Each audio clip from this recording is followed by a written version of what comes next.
미국 학생들이 돈을 안 쓴다고 좋아하는 운동화도 포기하고 콘서트 티켓은 환불하고 야간 알바를 늘리고 스스로 통장을 만들었어요. 이름은 코리아 펀드. 항공권, 서울 첫 달 월세, 보증금, 비상금까지 항목이 나뉘어 있었죠. 부모들은 처음엔 BTS 굿즈 살 돈이겠거니 생각했습니다. 그런데 아이들은 관광비를 모으는 게 아니었어요. 한국에서 살아남을 준비를 하고 있었습니다. 미국만이 아니었습니다. 브라질, 독일, 프랑스. 전 세계 청소년들이 같은 통장을 만들고 있었어요. 새 아이폰 대신 서울 보증금. 주말 알바비 전부 코리아 펀드 입금. SNS에는 누가 더 오래 모았는지 서로 인증하는 문화까지 생겼습니다. 부모들은 비웃다가 카드 내역을 들여다봤어요. 한국어 수업 결제, 국제보험 검색, 서울 원룸 영상 목록. 이건 덕질이 아니었습니다. 이동 준비였어요. 도대체 한국에 뭐가 있길래 전 세계 청소년들이 월급을 쪼개 그곳으로 향하는 걸까요? 뜯어말리던 부모들은 왜 직접 한국을 본 뒤 냉장고에 새 칸을 추가하게 됐을까요? 지금부터 그 이야기 시작합니다. 그게 처음 이상하게 보인 건 통장 이름 때문이었어요. 코리아 펀드. 미국 고등학생이 직접 만든 적금 통장 이름이었죠. 항목은 더 이상했습니다. 항공권, 한국어 수업비, 서울 첫 달 월세, 보증금, 비상금. 칸마다 목표 금액이 적혀 있었어요. 심지어 환율 기준 날짜까지 따로 적혀 있었습니다. 부모들은 처음에 웃었어요. 아이돌 팬이 만든 여행 통장이겠거니 했죠. 그런데 이 통장이 한 집에만 있는 게 아니었습니다. 텍사스, 캘리포니아, 플로리다. 미국 곳곳에서 비슷한 통장이 만들어지고 있었어요. 아이들은 돈을 안 쓰기 시작했습니다. 좋아하는 운동화를 포기했어요. 콘서트 티켓을 환불했죠. 야간 알바를 늘렸습니다. 새 아이폰 대신 서울 보증금을 선택했어요. 중고거래 앱을 달고 살면서 번 돈을 전부 한 통장으로 넣었습니다. 주말마다 카페 알바를 뛰고 입던 옷을 팔고 베이비시팅까지 했어요. 그 돈이 전부 코리아 펀드로 들어갔습니다. 한국이라는 목표가 생기자 쓸데없는 소비가 사라지기 시작했어요. 아이들한테 물어봤더니 이렇게 말했습니다. 이걸 사면 서울 적금이 늦어져요. 부모들은 그 말이 이상하게 들렸어요. 아이가 뭔가를 사고 싶을 때마다 머릿속에서 계산이 돌아가고 있었던 겁니다. 새 운동화 값이면 서울 교통카드 몇 달치인지, 카페 알바 몇 번이면 한 달 식비인지. 한국행 통장이 아이들의 소비 습관 자체를 바꾸고 있었어요. 그리고 그 변화가 한 아이에게만 나타난 게 아니었습니다. 마트도 병원도 식당도 부모차가 없으면 안 되는. 미국에서 자란 아이들이 혼자 살 수 있는 도시를 찾고 있었어요. 아이들이 이렇게 달라진 게 하루아침에 일어난 일이 아니었어요. 몇 주, 몇 달에 걸쳐 조금씩 바뀌었습니다. 처음엔 운동화 한 켤레를 포기했어요. 그 다음엔 친구들과 카페 가는 걸 줄였죠. 그 다음엔 알바를 늘렸어요. 그게 쌓여서 통장이 됐습니다.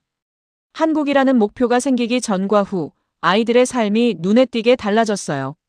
부모들이 놀란 건 그 변화의 방향이 나쁘지 않았다는 겁니다. 오히려 좋았어요. 아이가 스스로 계획하고 스스로 모으고 스스로 달리고 있었습니다. 부모들이 원하던 방향이었는데 이유가 한국이었어요. 부모들은 그 이유를 무시하고 싶었어요. 그런데 방향이 너무 좋았습니다. 무시할 수가 없었어요.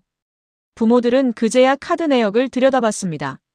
한국어 수업 결제, 국제보험 검색, 서울 원룸 영상 저장 목록. 이건 굿즈 살 돈이 아니었어요. 이건 이사 준비였습니다. 미국만이 아니었어요. 브라질 상파울루, 독일 베를린, 프랑스 파리. 전 세계 청소년들이 같은 이름의 통장을 만들고 있었죠. SNS에는 새로운 인증 문화가 생겼습니다. 오늘 코리아 펀드 $20 추가. 주말 알바비 전부 입금. 누가 더 오래, 더 꼼꼼하게 준비하는지 서로 공유하기 시작했어요. 이 챌린지에 참여한 청소년들의 소비 패턴이 달라지고 있었습니다. 한국이라는 목표가 충동 소비 자체를 막고 있었죠. 한국을 향한 적금이 미국 10대들의 삶을 통째로 바꾸고 있었어요. 부모들이 처음 비웃었던 이유는 단순했습니다. BTS 공연 한 번 다녀오면 정신 차리겠지. 그렇게 생각했죠. 아이돌 열풍은 늘 있었고 늘 지나갔으니까요. 그런데 이번엔 달랐어요. 아이들은 정신을 차린 게 아니었습니다. 오히려 더 정확해졌어요. 이번엔 부모들이 직접 앉히고 물었어요. 외국에서 아프면 어떻게 할 거야? 밤길은? 돈 떨어지면? 아이들은 버벅거리지 않았습니다. 병원 위치가 담긴 파일을 꺼내왔고 심야 지하철 노선도를 내밀었고 환율 기준 날짜가 적힌 예산표를 펼쳤어요. 밤길 위험하지 않냐고 했더니 서울 심야 교통 시스템이 나왔고 돈 떨어지면 어쩌냐고 했더니 비상금 계좌 사용법이 나왔습니다. 부모들이 막을 구멍을 찾으려 했는데 구멍이 없었어요. 준비한 게 아니라 이미 알고 있었습니다. 아버지보다 훨씬 먼저요. 부모들이 처음으로 불안해지기 시작한 건 바로 그 순간이었습니다. 덕질과 이동 준비는 다릅니다. 아이들은 분명히 이동을 준비하고 있었어요. 꽤 오래전부터요. 부모들이 웃는 동안 아이들은 이미 달리고 있었습니다. 부모들이 카드 내역을 확인하고 화면을 닫는 그 시간에도 아이들은 서울 지하철 환승 방법을 외우고 있었을 거예요. 그 웃음이 멈춘 날 부모들은 처음으로 물었습니다. 도대체 한국에 뭐가 있는 거야? 부모들이 처음으로 제대로 들여다본 건 카드 내역 때문이었어요. 청구서 한 줄이 이상했습니다. 한국어 온라인 수업 결제. 금액은 크지 않았어요. 그런데 다음 달에도 있었습니다. 그 다음 달에도요. 부모들은 아이한테 물었습니다. 이게 뭐야? 아이는 태연하게 대답했어요. 한국어 배우는 거야. 왜? 거기서 살아야 하니까요. 그 대답에 부모들은 잠깐 멈췄습니다. 거기서 살아야 한다는 말이 이상하게 가볍게 느껴지지 않았어요. 부모들이 진짜로 들여다보기 시작한 건 그때부터였습니다. 히스토리를 열었어요. 국제보험 비교 사이트. 서울 원룸 월세 시세 검색. 외국인 건강보험 가입 절차. 인천공항 입국 방법. 서울 지하철 앱 사용법. 항목마다 날짜가 있었습니다. 몇 달 전부터 쌓여 있었어요. 아이는 오래전부터 준비하고 있었습니다. 부모들이 얼어붙은 건 바로 그 날짜를 봤을 때였어요. 이건 며칠 전에 생긴 관심이 아니었습니다. 몇 달, 어떤 아이는 1년 넘게 꾸준히 찾아보고 있었어요. 그것도 혼자서요. 아무도 시키지 않았는데 혼자서 조용히 준비하고 있었습니다. 부모들이 카드 내역을 확인하던 그 시간에도 아이들은 서울 지하철 환승 방법을 외우고 있었을 거예요. 아이들이 흥분해서 준비하는 것도 아니었어요. 그냥 당연하다는 듯이 조용히 오랫동안 쌓아가고 있었습니다. 부모들 중 일부는 아이 몰래 방을 들여다봤어요. 책상 위에 출력된 서울 지도가 있었습니다. 동네별로 형광펜이 그어져 있었어요. 지하철역 근처 원룸 가격을 조사해둔 표도 있었습니다. 언제부터 이걸 했는지 물어봤더니 아이는 멀뚱하게 대답했어요. 1년 전부터요. 1년이었습니다. 아이가 혼자 1년 동안 준비하고 있었어요. 부모들이 모르는 사이에요. 카드 내역을 보고 처음 알았습니다. 아이는 말하지 않았어요. 부모들이 물어보지 않았으니까요. 어떤 부모는 아이한테 이렇게 물었습니다. 왜 우리한테 말 안 했어? 아이가 대답했어요. 말해도 웃을 것 같아서요. 부모들은 아무 말도 못했습니다. 맞았으니까요. 실제로 처음엔 웃었으니까요. 그리고 이제 그 웃음이 부끄러워졌어요. 아이는 이미 오래전부터 진지했는데 부모들만 몰랐습니다. SNS를 열었더니 더 이상했습니다. 피드에 낯선 인증 게시물이 가득했어요. 오늘 코리아 펀드 $20 추가. 이번 달 알바비 전부 서울 보증금 계좌 입금 완료. 새 에어팟 대신 코리아 펀드 선택. 팔로워들이 댓글을 달았습니다. 나도 저번 주에 넣었어. 몇 달째야? 나는 8개월 됐어. 서로 비교하고 있었어요. 누가 더 오래, 누가 더 많이 모았는지요. 부모들은 처음에 이게 유행인 줄 알았어요. 아이돌 팬들끼리 번지는 챌린지겠거니 했죠. 그런데 가만히 보면 달랐습니다. 이 아이들은 흥분해서 올리는 게 아니었어요. 차분하게 기록하고 있었습니다. 마치 가계부처럼요. 목표가 있는 사람이 쓰는 가계부요. 한국어 학습 진도, 생활비 예산 달성률, 통장 잔액 업데이트. 이건 팬심이 만든 콘텐츠가 아니었어요. 계획이 있는 사람이 올리는 기록이었습니다. 그리고 이 인증들이 미국에만 있는 게 아니었어요. 브라질에서도 있었습니다. 독일에서도 프랑스에서도요. 언어는 달랐지만 내용은 같았어요. 코리아 펀드 입금 인증. 서울 첫 달 생활비 목표 달성. 오늘 한국어 수업 5회차 완료. 같은 통장 이름, 같은 항목, 같은 방향. 이건 한 나라에서 번지는 팬 문화가 아니었습니다. 전 세계 청소년들이 같은 나라를 향해 같은 준비를 하고 있었어요. 부모들이 비웃다가 멈춘 건 바로 그 지점이었습니다. 브라질 아이도, 독일 아이도, 프랑스 아이도 같은 통장 이름을 쓰고 있었어요. 이건 팬덤이 만든 유행이 아니었습니다. 이유가 있을 것 같았어요. 부모들은 그제야 아이들한테 제대로 물어봤습니다. 왜 한국이야? 아이들의 대답은 짧았어요. 거기서 살 수 있을 것 같아서요. 살 수 있을 것 같다. 그 말이 부모들한테 오래 남았습니다. 여행이 아니라 살 수 있다는 말. 그 확신이 어디서 왔는지 부모들은 알 수 없었어요. 유행처럼 번지는 한류 때문인지 아니면 진짜 무언가를 본 것인지. 아이들은 더 설명하지 않았습니다. 그냥 알고 있었어요. 이미 다 알아봤다는 듯이요. 그 여유가 부모들한테는 더 낯설었습니다. 흥분해야 할 것 같은 나이인데 이 아이들은 차분했어요. 오래전에 결정한 사람처럼요. 부모들은 결국 직접 한국행 비행기를 끊었습니다. 아이들이 왜 이 나라를 말하는지 직접 확인하러요. 비웃다가 얼어붙다가 결국 비행기를 끊게 된 부모들. 그리고 한국에서 예상 밖의 장면들을 보게 됩니다. 부모들이 공연장을 따라간 건 솔직히 말하면 막으려고 간 거였어요. 수만 명이 몰리는 곳에 10대 아이들이 간다고 했을 때 부모들은 직접 보기로 했습니다. 위험하다는 증거를 찾아오려고요. 아이돌 공연 한번 보고 나면 정신 차리겠지. 그래도 일단 눈으로 확인해야겠다 싶었어요. 그렇게 공연장 앞에 섰습니다. 막을 이유를 찾을 자신이 있었어요. 그런데 찾지 못했습니다. 그런데 입구에서부터 뭔가 달랐어요. 수만 명이 줄을 서고 있었는데 밀지 않았습니다. 새치기가 없었어요. 입장 동선이 나뉘어 있었고 안내 인력이 자리마다 배치돼 있었습니다. 텍사스, 플로리다, 뉴저지에서 온 부모들은 같은 생각을 했어요. 미국에서 이 인원이면 어딘가는 반드시 터지는데 여기는 안 터졌습니다. 줄이 막히지 않고 흘렀어요. 물 흐르듯 흘렀습니다. 부모들은 공연이 아니라 사람들을 봤어요. 무대는 별로 안 봤습니다. 관람객들을 봤죠. 10대, 20대, 아이들 또래가 수만 명이었는데 뛰어다니는 애가 없었어요. 모르는 사람에게 시비를 거는 사람도 없었습니다. 노래를 외워서 같이 부르는 아이들은 있었지만 그게 다였어요. 어떤 부모는 공연이 30분쯤 지나서 팔짱을 풀었다고 했습니다. 막을 것이 없었으니까요.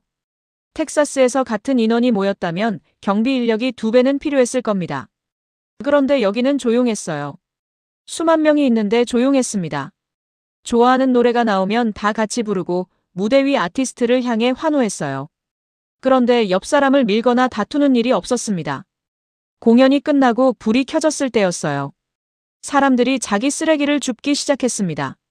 안내방송이 없었는데도요. 미국 공연장에서는 공연이 끝나면 바닥이 전쟁터가 됩니다. 컵, 봉투, 포장지. 청소 인력이 따로 있어야 하죠. 그런데 여기서는 관람객이 치우고 있었어요. 습관처럼요. 아이들 옆에 서 있던 부모들은 아무 말도 못했습니다. 서로 눈을 마주쳤어요. 그리고 말없이 고개를 끄덕였습니다. 공연 후가 더 놀라웠어요. 수만 명이 동시에 빠져나왔는데 지하철이 소화했습니다. 추가 편성이 돌아가고 있었고 역 안에서 직원들이 흐름을 유도했어요. 아이들은 교통카드를 꺼내 자연스럽게 개찰구를 통과했습니다. 처음 와본 나라에서요. 부모들은 아이들 뒤를 따라가면서 길을 잃지 않았어요. 표지판이 영어와 한국어로 병행 표기돼 있었으니까요. 낯선 외국인이 헤매지 않도록 설계된 구조였습니다. 밤늦게 공연이 끝났는데도 거리와 지하철은 무너지지 않았어요. 아이들은 스스로 이동하고 귀가했습니다. 부모들이 충격받은 건 무대보다 공연이 끝난 뒤였어요. 왜 저 아이들은 저 도시를 무서워하지 않지? 그 질문이 시작된 건 그날 밤이었습니다.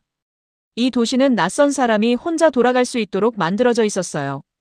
아이들이 왜 한국에서 밤길이 무섭지 않다고 했는지, 왜 혼자 이동할 수 있다고 했는지 그날 처음으로 이해가 됐습니다. 부모들이 막으러 갔다가 처음으로 이해하게 된 밤이었어요. 막을 이유를 찾으러 갔는데 이 도시가 어떻게 작동하는지를 처음으로 보게 된 밤이었습니다. 공연이 끝나고 밖으로 나왔을 때 부모들은 잠깐 멈췄어요.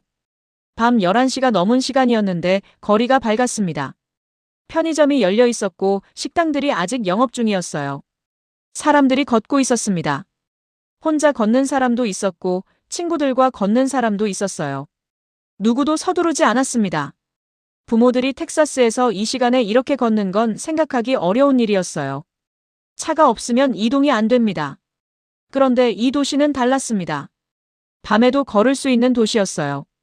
부모들은 처음으로 생각이 흔들리기 시작했습니다.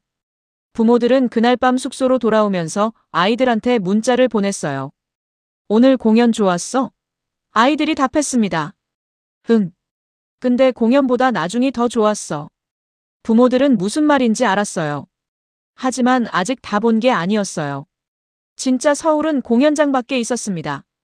인천공항에서 내리는 순간부터 이미 시작되고 있었어요. 그리고 전 세계 청소년들이 왜 같은 말을 하는지 다음 장면에서 드러납니다. 한국어 스터디 모임에서 이상한 공통점이 발견됐어요. 미국 아이가 말했습니다. 밤에 편의점을 혼자 갔는데 아무것도 없었어요. 브라질 아이가 고개를 끄덕였어요. 나도요. 독일 아이도 같은 말을 했습니다. 프랑스 아이도요. 나라가 달랐고 도시가 달랐고 말투가 달랐습니다. 그런데 기억하는 장면이 같았어요. 처음엔 우연인 줄 알았어요. 그런데 계속 들어보면 달랐습니다. 한국에서 경험한 장면들을 묻기 시작했더니 아이들이 반복해서 말하는 장면이 있었어요.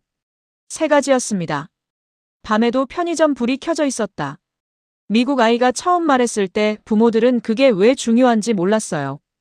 그런데 브라질에서 온 루카스가 설명했습니다. 상파울루에서 밤에 혼자 편의점 가는 건 위험해요.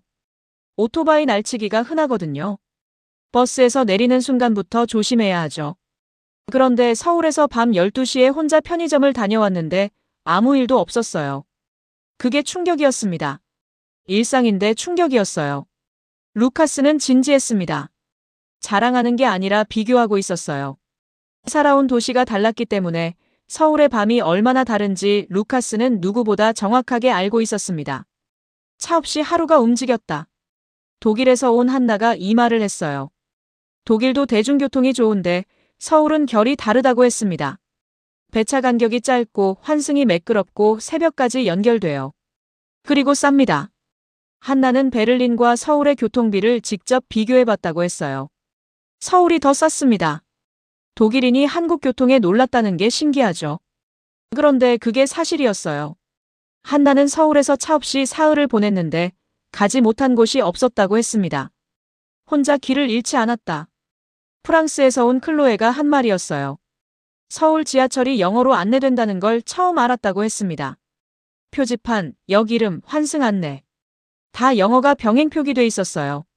처음 온 외국인이 지도 없이도 이동할 수 있는 구조였습니다. 클로에는 서울에서 혼자 이동하면서 한 번도 길을 잃지 않았다고 했어요. 그게 왜 이상한 일이었냐면 파리는 클로에가 태어난 도시였는데도 늘 길을 잃었거든요. 부모들이 주목한 건 장면의 내용이 아니었어요. 이 아이들이 같은 나라에서 같은 순간들을 기억하고 있다는 사실이었습니다. 미국, 브라질, 독일, 프랑스. 문화도 다르고 언어도 달랐어요. 한국에서 경험한 것들도 각자 달랐을 겁니다. 그런데 기억에 남은 장면들이 겹쳤어요. 밤에도 안전했고 차 없이 움직였고 혼자서도 길을 잃지 않았다. 이 3가지가 반복됐습니다. 부모들은 처음으로 이 생각을 했어요. 아이들이 한국을 좋아하는 이유가 BTS만이 아닐 수 있다는 것. 이 아이들은 한국에서 무언가 다른 걸 경험했어요. 그게 뭔지 부모들도 직접 가서 보고 싶어지기 시작했습니다. 새 아이의 이야기를 듣고 난 뒤 부모들은 서로를 봤어요. 아무도 먼저 말하지 않았습니다. 그냥 서 있었어요. 루카스, 한나, 클로에. 상파울루, 베를린, 파리. 나라마다 이유가 달랐는데 기억하는 장면이 같았습니다. 부모들 중 한 명이 조용히 말했어요. 이건 BTS가 만든 게 아니야. 아무도 반박하지 않았습니다. 다들 알고 있었어요. 그날 스터디 모임이 끝난 뒤 부모들 몇 명은 비행기 편을 검색하기 시작했습니다. 직접 확인하러요. 루카스와 한나와 클로에. 이 3명의 이야기가 공통점을 갖는다는 건 한국이 이 아이들 각각의 나라에서 부족했던 것을 채워주고 있다는 뜻이었어요. 그리고 그 장면들이 청소년들의 통장 방향을 바꾸고 있었어요. 경험이 확신이 됐고 확신이 적금이 됐습니다. 아이들은 단순히 한국이 좋은 게 아니었어요. 한국에서 살 수 있다는 걸 직접 느낀 거였습니다. 그 감각이 전 세계 청소년들 사이에서 번지고 있었어요. 한국을 경험한 아이들이 주변에 이야기했고 그 이야기를 들은 아이들이 통장을 만들었습니다. 그 통장의 이름이 코리아 펀드였어요. 그리고 이제 부모들도 그 통장의 이유를 직접 확인하러 가기로 했습니다. 처음엔 인증사진 하나였어요. 오늘 코리아 펀드 $20 추가. 캡처 화면 하나가 올라왔습니다. 팔로워들이 댓글을 달았어요. 나도 하고 있어. 얼마나 됐어? 몇 개월째야? 그렇게 시작됐습니다. SNS에 새로운 인증 문화가 번지기 시작했어요. 이번 달 알바비 전부 서울 보증금 계좌 입금 완료. 새 아이폰 대신 코리아 펀드 선택. 주말 알바비 전부 입금. 처음엔 부모들도 비웃었어요. 아이돌 팬들끼리 노는 것이겠거니 했죠. 그런데 시간이 갈수록 이상한 점이 보이기 시작했습니다. 아이들이 충동적으로 돈을 쓰지 않기 시작한 거예요. 새 운동화 대신 통장 입금. 친구들 쇼핑몰 가자는 말에 미룬다고 했습니다. 카드 내역이 달라졌어요. 아이들이 뭔가를 사고 싶을 때 한 번 더 생각하는 게 보였습니다. 그 기준이 코리아 펀드였어요. 이걸 사면 서울 적금이 늦어진다는 계산이 들어가기 시작한 겁니다. 부모들이 처음엔 기뻤어요. 얘가 이렇게 절약을 배웠나? 그런데 이유를 알고 나서 달랐습니다. 절약을 배운 게 아니었어요. 목표가 생긴 거였죠. 한국이라는 목표가 미국 청소년들의 소비 습관 자체를 바꾸고 있었습니다. 이 변화가 한 아이에게만 나타난 게 아니었어요. SNS 챌린지에 참여한 아이들 사이에서 비슷한 이야기가 반복됐습니다. 원래 쇼핑을 좋아했는데 한 달째 안 갔어요. 아르바이트를 2개 뛰기 시작했어요. 용돈을 절반으로 줄였어요. 한국이 목표가 되자 지금 당장의 소비가 뒤로 밀렸습니다. 반대하고 싶은데 나무랄 게 없었어요. 아이돌에 빠진 애가 이렇게 계획적으로 움직인다는 게 당황스러웠습니다. 부모들이 당혹스러웠던 건 이 변화가 긍정적이었다는 거예요. 아이가 덜 조르고 덜 쓰고 스스로 일을 찾아서 했습니다. 하루 스케줄을 아이 스스로 짜기 시작했어요. 카페 알바는 몇 시부터 몇 시, 베이비시팅은 주말 오전. 그 수입이 전부 코리아 펀드로 들어갔습니다. 부모들은 처음으로 이 상황이 단순한 팬심의 문제가 아닐 수 있다고 생각하기 시작했어요. 한국이라는 목표가 이 아이들을 바꾸고 있었어요.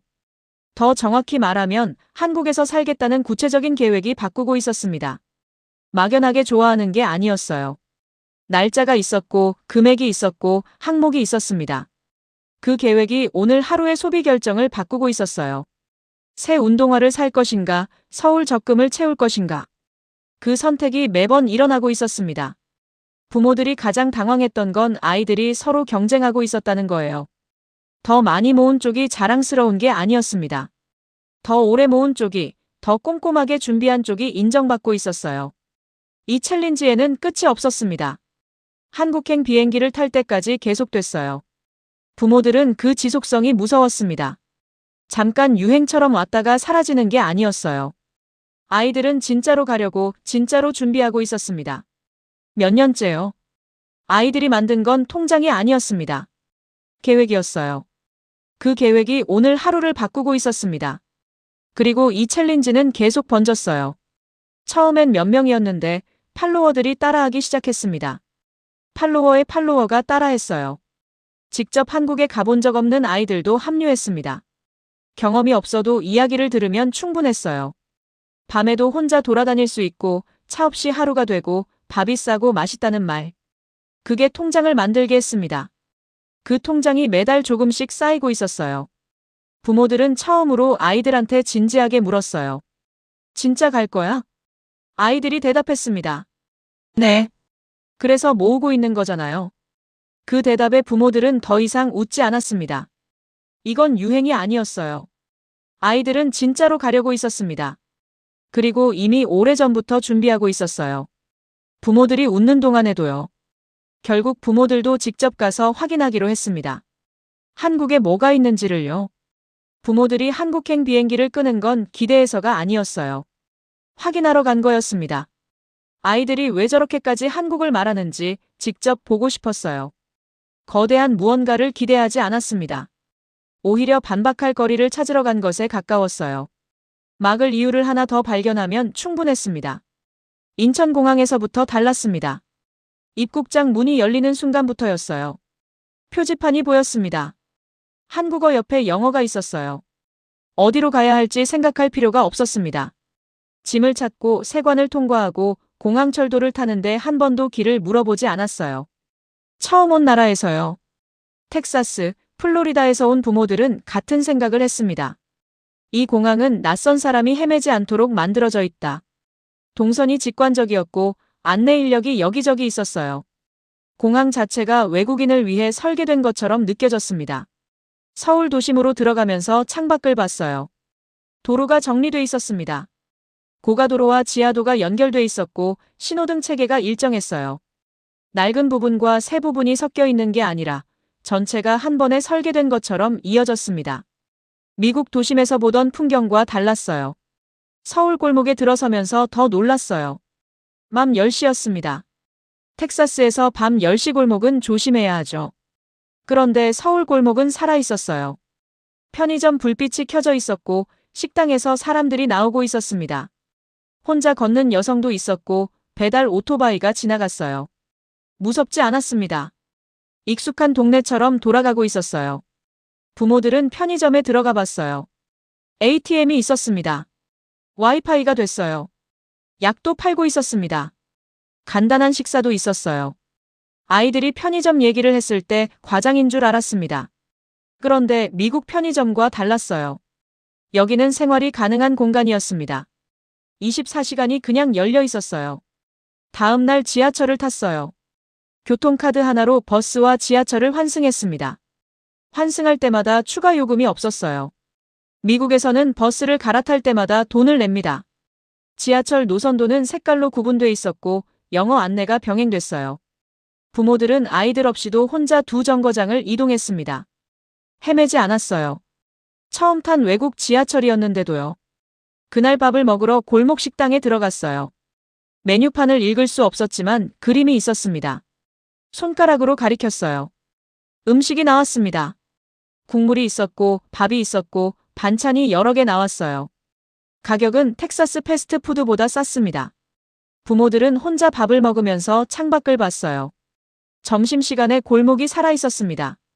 직장인들이 나와 있었고 학생들이 지나갔어요. 차 없이, 언어 없이 혼자서 밥 한 끼를 먹었습니다. 그리고 길을 잃지 않았어요. 그게 전부인데 그게 전부가 아니었습니다. 부모들이 무너지기 시작한 건 거대한 관광지가 아니었어요.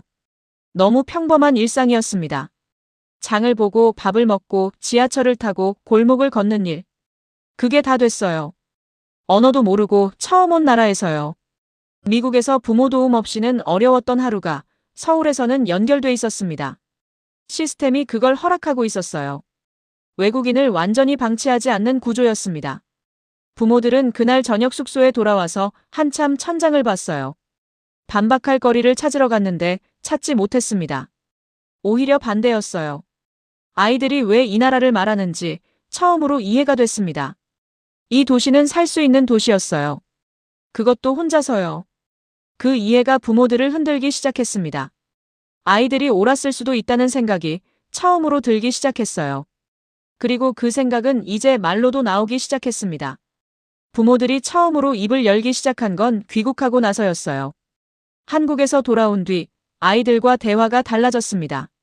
막무가내로 반대하던 부모들이 조심스럽게 말하기 시작했어요. 한국이 생각보다 괜찮더라. 처음엔 인정하기 싫어서 돌려 말했습니다. 공항이 정리돼 있었다. 지하철이 편했다. 밤에도 골목이 살아있었다. 직접 경험한 것들을 꺼내놓으면서 서서히 말이 바뀌기 시작했어요. 그러다 누군가 이렇게 말했습니다. 한국은 혼자 살아볼 수 있는 나라더라. 그 말이 핵심이었어요. 부모들은 그동안 아이들이 한국을 좋아하는 이유가 BTS라고 생각했습니다. 아이돌, 드라마, K-팝. 그게 전부인 줄 알았어요. 그런데 직접 가보고 나서 달라졌습니다. 한국은 부모차 없이도 움직일 수 있는 도시였어요. 미국에서 청소년은 부모 없이 이동하기 어렵습니다. 마트도 병원도 식당도 차가 필요해요. 혼자 살아가는 연습을 하기 어려운 구조죠. 그런데 서울은 달랐어요. 지하철 하나로 도시 전체가 연결됐습니다. 밤에도 혼자 걸을 수 있었어요. 편의점에서 끼니를 해결할 수 있었습니다. 부모들이 며칠 동안 직접 그걸 경험했어요. 한국은 혼자 밥 먹고 돌아올 수 있는 밤이 있는 나라였어요. 미국에서 청소년이 혼자 밤에 나가면 어른들이 걱정합니다. 그런데 서울에서는 혼자 걷는 사람들이 많았어요. 위험해 보이지 않았습니다. 동네처럼 돌아가고 있었어요. 부모들이 직접 밤 10시에 혼자 골목을 걷고 아무것도 없었다는 걸 확인했어요. 한국은 스스로 하루를 굴려볼 수 있는 사회였어요. 장보기, 약국, 식사, 이동. 부모가 없어도 됐습니다. 언어도 몰라도 어느 정도 됐어요. 그게 청소년들한테 독립 가능성처럼 보이고 있었습니다. 막을 구실을 찾으러 갔다가 살 수 있는 도시를 확인하고 돌아온 거였어요. 귀국한 부모들끼리 처음으로 모임을 만들었어요. 각자 한국에서 본 것들을 이야기했습니다. 어떤 부모는 야간 지하철이 깨끗했다는 말을 했어요. 어떤 부모는 골목 약국에서 두통약을 혼자 샀다는 말을 했습니다. 어떤 부모는 편의점에서 환전이 됐다는 말을 했어요. 경험이 달랐지만 결론은 같았습니다. 혼자서도 살 수 있는 나라였다는 것. 그리고 우리 아이들이 그걸 이미 알고 있었다는 것. 부모들이 모르는 사이에 아이들은 이미 알고 있었어요. 부모들은 그걸 직접 경험하고 나서야 이해했어요. 아이들이 한국에서 느낀 건 K-팝만이 아니었습니다. 부모 없이도 살아볼 수 있다는 감각이었어요. 그 감각이 적금 통장을 만들게 했고, 야간 알바를 뛰게 했고, 운동화를 포기하게 했습니다. 부모들이 그걸 비웃는 동안 아이들은 그 감각을 믿고 돈을 모으고 있었어요. 부모들은 그제야 고개를 끄덕였어요. 왜 전 세계 청소년들이 한국에 가고 싶어 하는지 이제야 알겠다는 말이 이어졌습니다. 그 감각을 세계 어디서나 청소년들이 똑같이 느끼고 있었어요. 브라질에서 오토바이 날치기가 무서웠던 루카스도, 베를린 교통비가 비쌌던 한나도, 파리에서 길을 잃었던 클로에도 다들 서울에서 같은 감각을 느꼈습니다. 부모들도 그 감각을 직접 경험했어요. 언어도 모르고 처음 온 나라에서 혼자 하루를 굴려봤는데 됐습니다. 그 경험이 전부였어요. 부모들이 아이들한테 처음으로 제대로 물었어요. 언제부터 알고 있었어? 아이들이 대답했습니다. 처음에 한국에 갔을 때요. 그때 알았어요. 살 수 있겠다는 걸요. 부모들은 그 대답을 듣고 한참 말이 없었습니다. 한국은 이 아이들에게 독립 가능성을 보여준 나라였어요. 부모들은 그걸 직접 확인했습니다. 그리고 인정했어요. 그리고 어떤 부모들은 처음으로 이렇게 생각하기 시작했어요. 막을 이유가 없다. 그 생각이 행동으로 이어지는 데는 오래 걸리지 않았습니다. 아이들의 적금표 옆에 새로운 칸이 생기기 시작했어요. 그 칸에 부모들이 직접 이름을 썼습니다. 아이들은 그걸 보고 아무 말도 하지 않았어요. 그냥 웃었습니다. 미국 가정집 냉장고에 변화가 생겼어요. 아이들이 만든 코리아 펀드표 옆에 새로운 줄이 하나 추가됐습니다. 부모들이 직접 썼어요. 데드 매칭 펀드, 맘 서포트. 처음엔 뜯어말리려 했던 부모들이었습니다. 한국어 수업비가 왜 카드에 찍히냐고 했던 부모들이었어요. 한국 공연장 따라간다고 했을 때 말렸던 부모들이었습니다. 아이들 적금 통장을 보고 비웃었던 부모들이었어요. 그 부모들이 냉장고에 새 칸을 만들었습니다. 이 칸이 생기기까지 몇 가지 과정이 있었어요. BTS 공연장에서 팔짱을 풀었고, 인천공항에서 혼자 이동해봤고, 서울 골목에서 밤 10시에 걸어봤습니다. 편의점에서 생활이 가능한 공간을 경험했고, 지하철 혼자 두 정거장을 이동했고, 골목 식당에서 그림 메뉴판으로 밥을 먹었어요. 그 과정 끝에 부모들이 도달한 결론이었습니다. 아이들이 옳았다. 적어도 한국에 대해서는요. 그리고 그걸 인정하는데 너무 오래 걸렸습니다. 처음엔 BTS 팬심이라고 비웃었어요. 그 다음엔 위험하다고 막으려 했죠. 그 다음엔 직접 가서 확인했습니다. 그리고 이제 냉장고에 새 칸을 만들었어요. 이제야 왜 전 세계 아이들이 한국을 말하는지 알겠다. 그 말이 공통적으로 나왔습니다. 나라마다 이유는 달랐어요. 어떤 부모는 치안 때문에, 어떤 부모는 교통 때문에, 어떤 부모는 생활비 때문에. 그런데 결론은 같았어요. 이 나라는 청소년도 혼자 살아볼 수 있는 나라였습니다. 코리아 펀드표 옆에 3칸이 생겼어요. 딸이 만든 표였습니다. 항공권, 한국어 수업비, 서울 첫 달 월세, 보증금, 비상금. 칸마다 금액이 채워지고 있었어요. 매달 조금씩요. 그 옆에 부모가 칸을 하나 더 만들었습니다. 딸의 선택을 완전히 이해한 건 아니었어요. 한국이 어떤 나라인지 다 안다고도 할 수 없었습니다. 그런데 적어도 한 가지는 알았어요. 왜 전 세계 청소년들이 이 나라로 향하는지를요. 그리고 막을 이유가 없다는 것도요. 그게 전부였어요. 그게 전부여도 됐습니다. 아이들이 냉장고 앞에서 3칸을 발견했을 때 오래 바라봤습니다. 말하지 않았어요. 그냥 냉장고 문을 닫았습니다. 그리고 방으로 들어갔어요. 잠시 후 아이가 코리아 펀드 스프레드시트를 열었습니다.